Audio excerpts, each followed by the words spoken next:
Hi, it's Nasser here. You know, I hear this a lot. I can't get into property. It's impossible to get into property because I have no deposit. I have no money.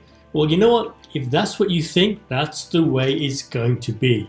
Well, guess what? Here's the good news. Even if you have no money or little or no money, you can get into property, and it can be done quite easily if you know how to do it, if you have the right training and you have the right support. So I'm going to give you a couple of examples of how this can be done. So number one, most people think that the way to buy a property, and most properties are bought in this way, is that you exchange and then you complete. What that means is that when you agree a price, let's say you agree a price of £200,000 for a property, you'll exchange. And that means that the contracts are exchanged from solicitor to solicitor, and then you'll pay a certain amount of money. It could be 10%, £20,000, and the remainder, the £180,000, is paid on completion. And the completion typically is 1, 2, couple of weeks, 3, 4 weeks. Well, how about another way? Just that one of the ways that we work as advanced property investors is that you can have what's called payment terms.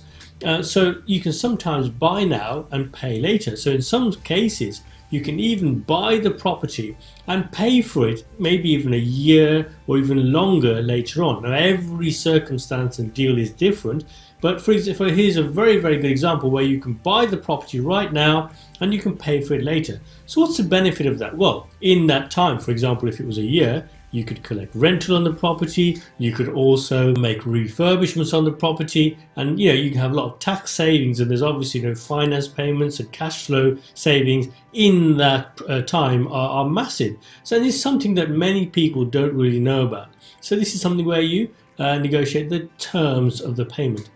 Another example is when you can sometimes JV or joint venture with other people. So let's say, for example, there's someone who's living in London. Now in London's a great place to live, but the yields on property aren't great. Let's say someone's got some money in London and they want to maybe get a higher yield on their investment. So what they end up doing is saying, hey, you know what, I'd like to get a higher return on my investment.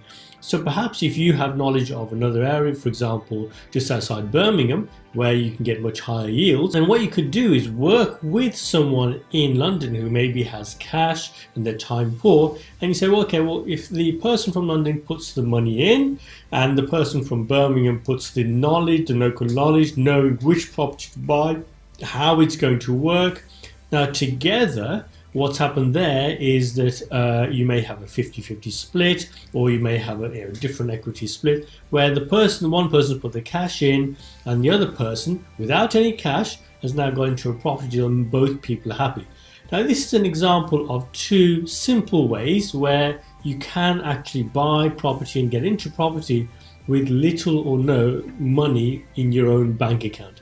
I hope that's been helpful. I'm going to be releasing lots more videos like this, so please do hit the like button and subscribe to the YouTube channel, and you'll be getting lots more content like this. Hope you have a great day. Look forward to speaking to you again soon.